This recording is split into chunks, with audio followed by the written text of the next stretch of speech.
Hello everyone, आइए आज हम जानते हैं न्यूटन के गति विषयक नियम।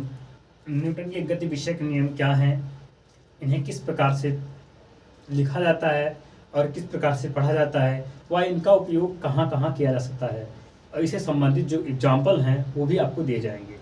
दोस्तों, मैं आज हाजिर हूँ आपके पास एक नया वीडियो लेकर, जो कि फिजिक्स से रिलेटेड है।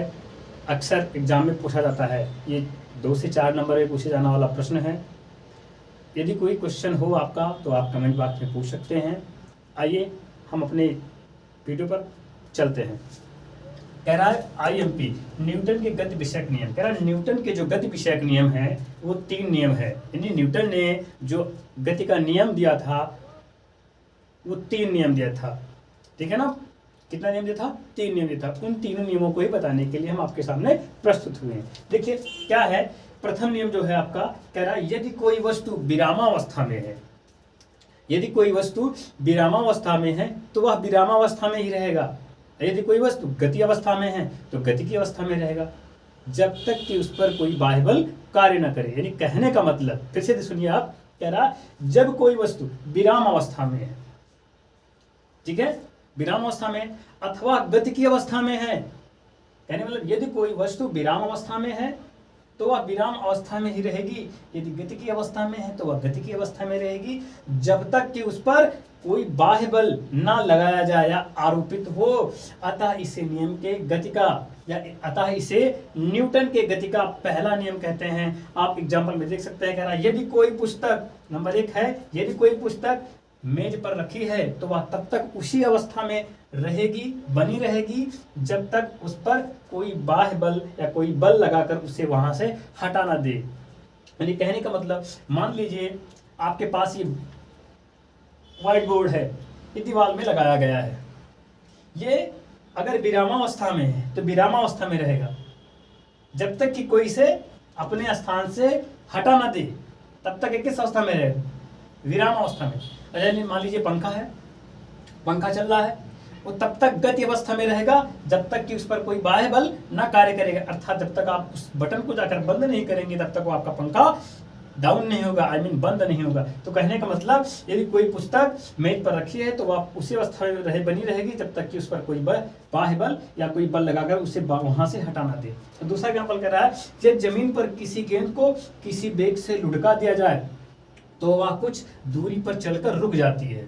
आपने देखा होगा, जब आप गेंद को जमीन पर लुढ़काते हैं तो लुढ़काने के बाद वो कुछ समय बाद, यानी कुछ टाइम बाद वहां जाने के बाद रुक जाती है। कह रहा यदि गेंद को जमीन के बजाय चिकने फर्श या बर्फ पर लुढ़काया जाए तो वह गेंद और अधिक दूरी पर जाकर रुकती है। कहने का मतलब, जैसे आप गेंद को सरफेस जमीन पर फेंकिए आप, तो जाएगी और कुछ दूर जाने के बाद रुक जाएगी, ठीक है ना? लेकिन कह रहा है यदि फर्श पर, यानी जहां पर चिकना फर्श हो या चिकना बर्फ हो, अगर उस पर लुढ़काया जाए उतनी ही गति से, तो देखिए उसके अपेक्षा उस पर कुछ ज्यादा दूर तक जाएगी और जाने के बाद रुक जाएगी। उसका कारण क्या है? कह रहा है जमीन के कारण गेंद पर जमीन द्वारा गति के विपरीत दिशा में लगने वाला घर्षण फर्श अथवा बर्फ पर, देखिए यहां पर बर्फ है, बर्फ पर घर्षण बल कम होने के कारण गेंद अधिक दूरी पर चली जाती है।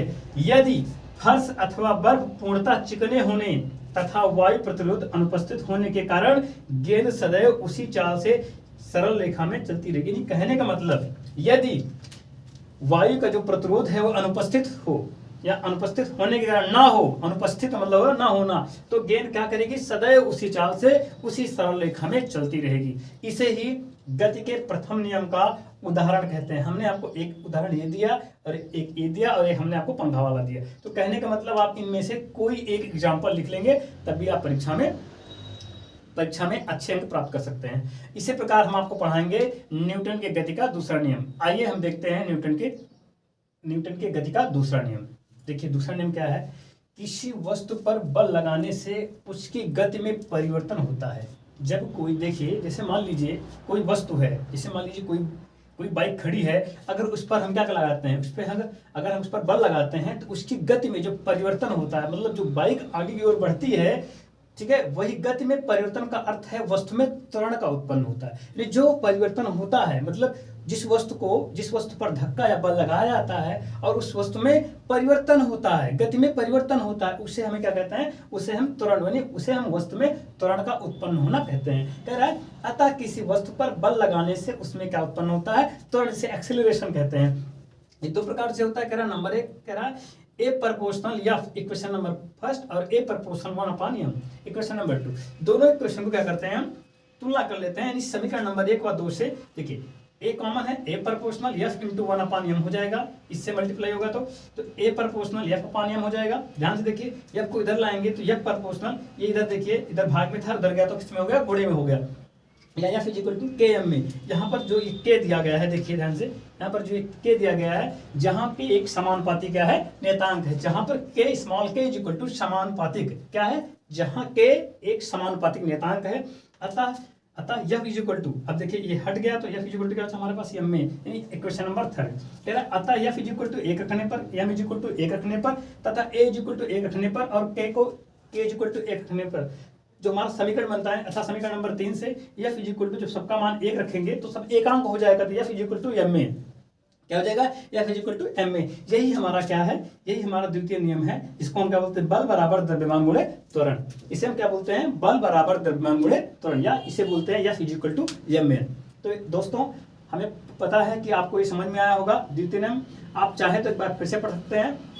कह रहा किसी वस्तु पर बल लगाने से उसकी गति में परिवर्तन होता है। गति में परिवर्तन का अर्थ है कि वस्तु में त्वरण का उत्पन्न होना, यानी वस्तु में जो त्वरण का उत्पन्न होना है, उसका मतलब क्या जानेंगे, उसका मतलब होगा कि जो गति में परिवर्तन होगा उसको हम क्या जानेंगे, वस्तु में त्वरण का उत्पन्न होना।